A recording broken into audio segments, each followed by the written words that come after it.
Joey. You remember when Will and Craig had the Rome 2 trombone in Rally Point to the Past? Yes. Well, we've got a Warhammer horn.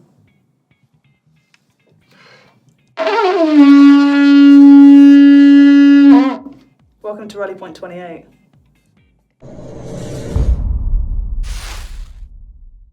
We've got some exciting new content. Yes, we do. For Total War Warhammer, we have an exclusive interview with Simon Mann talking about the Empire, Karl Franz, the Cult of Sigmar, and how the warrior priest works in-game. That sounds exciting. And we've got James Gibbon and David Petry talking about new updates coming to Total War Arena and what that entails. So they're updating us about their updates? Pretty much. Nice. Okay, so before we start the updates, let's go into our Simon Mann interview about how the warrior priest works in Total War Warhammer. Here we go, Simon.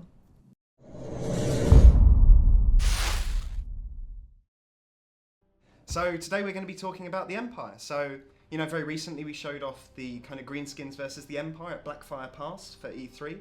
And, maybe people aren't quite as aware of who the Empire are, kind of how they fit in within the Warhammer universe. But also, very importantly, the kind of place of the Cult of Sigmar within both their kind of political and military kind of facets of their society. So the Empire was founded by Sigmar Heldenhammer, the first kind of great leader of the Empire, who brought all of the kind of warring tribes. There were the 12 tribes of the Empire, who he brought together in an alliance to fight the Battle of Blackfire Pass, the first Battle of Blackfire Pass, right? And he allied with King Kurgan of the Dwarves at the time to fight back these kind of roving greenskin hordes who were coming across to pass through the Black Mountains. So, this was a major invasion that was stopped by this alliance. And from that point forward, he kept the tribes united, and that's how the empire we see today is formed. It's formed of 12 elector counts, each of which controls separate areas of the empire, and ruled over by an emperor, who in this case is Karl Franz in the present day.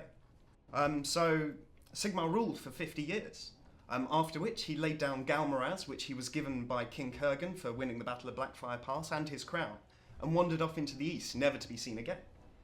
20 years later, he became almost a kind of deified being for the people of the Empire. They started to worship him as a god, and this is where the Cult of Sigmar was formed. The Cult of Sigmar is involved very heavily politically within the Empire, but it's primarily a religion. They are dominant across the Empire. They have kind of priests everywhere that the Empire's kind of borders reach. And these priests aren't just kind of regular priests, these are warrior priests. They follow very much the example that Sigmar himself gave, which is this kind of piousness as well as this kind of ability to fight and be involved in the warfare that the Empire is constantly undergoing. So these warrior priests of the Cult of Sigmar, so you can recruit them and use them as characters within your faction and bring all the kind of benefits and skills they gain. They have these full skill trees that you'll be expecting from all the heroes that you get in kind of Total War Warhammer, right? But from the campaign, they're going to be really good at spreading the Cult of Sigmar, spreading this kind of religion among the provinces and being really supportive in the kind of morale of your empire. But also, for the first time in Total War, you can deploy them in an army, move them around with your army, and then bring them into battle with you, where they can start bringing their effects to your units on the battlefield.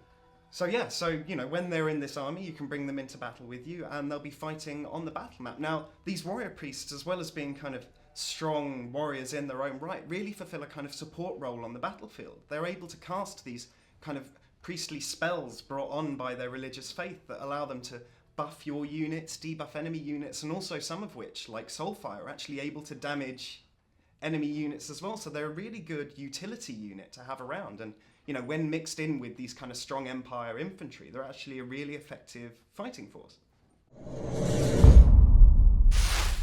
Thanks, Simon. That sounds really exciting. I can't wait to actually get my hands on these guys and play them. Me too. And don't forget, if you're interested in anything units, weaponry, and character-based, then we've got the new Introducing series, where so far we've done the Demigryphs and the Luminarch of Hysh, so keep an eye on those. Absolutely. But enough about Total War Warhammer. Let's talk about Total War Arena. James Gibbon and David Petry are here to talk about the upcoming patches. Yeah, there's some new additions and improvements, so shall we join them?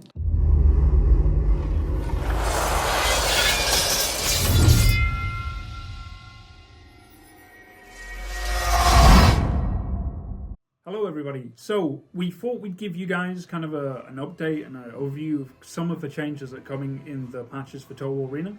So I'm joined by David Petry here, and we're going to be running through a lot of the updates that you can see in the near future in Total War Arena. So, David, what we got to look forward to? Everything. Everything. Loads of stuff. So we're busy. improving the collision system. We're going to be improving our reward system. We're always looking at unit interaction, things like cavalry and missiles. We're looking at commander orders. Everything basically is under constant iteration and work at the moment.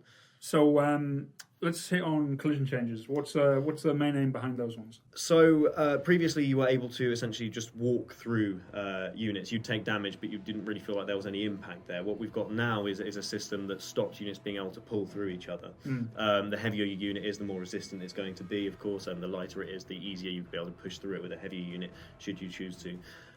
We feel this really hopefully adds to the game quite a lot. You can see battle lines starting to form up, cavalry get tangled up in the spears, and ranged units get caught and tracked down and cornered, so we feel it's a lot more tactical and deeper, and hopefully just really good fun. Talking of which, we're also looking at cavalry interaction in general. Yes, so the particularly cavalry versus missiles, but it will spread into other areas.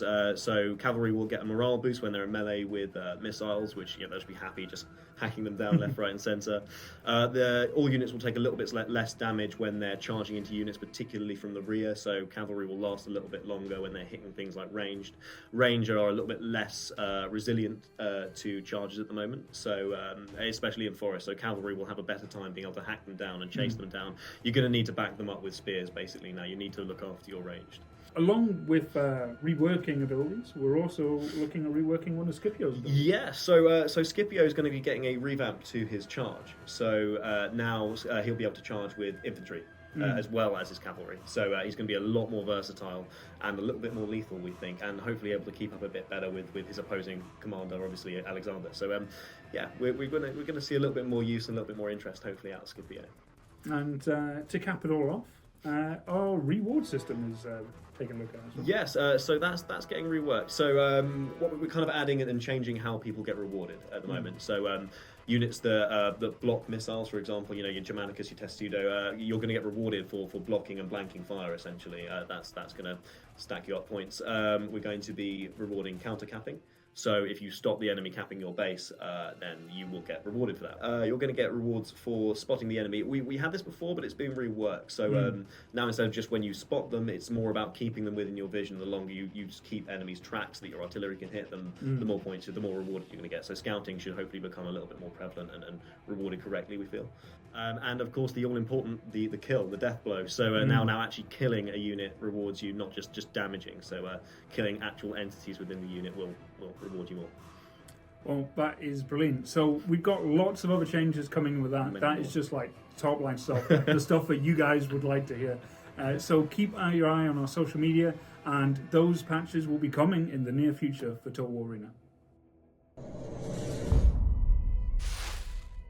Thanks, guys. And Total War Warhammer and Total War Arena will be at Gamescom this year, so if you're attending, come and see us. Yes, there'll be an Arena booth and a Warhammer stage presentation with maybe a teaser at the end.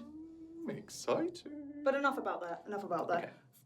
For Attila, we've recently released the last Roman campaign pack, and there'll be more from Jack Lusted and the content team soon. Yeah, so keep your eyes peeled on our social media channels to stay up to date with everything Total War. Yeah, links to everything we've mentioned in the description. And remember, Maddie. See you soon. See you soon.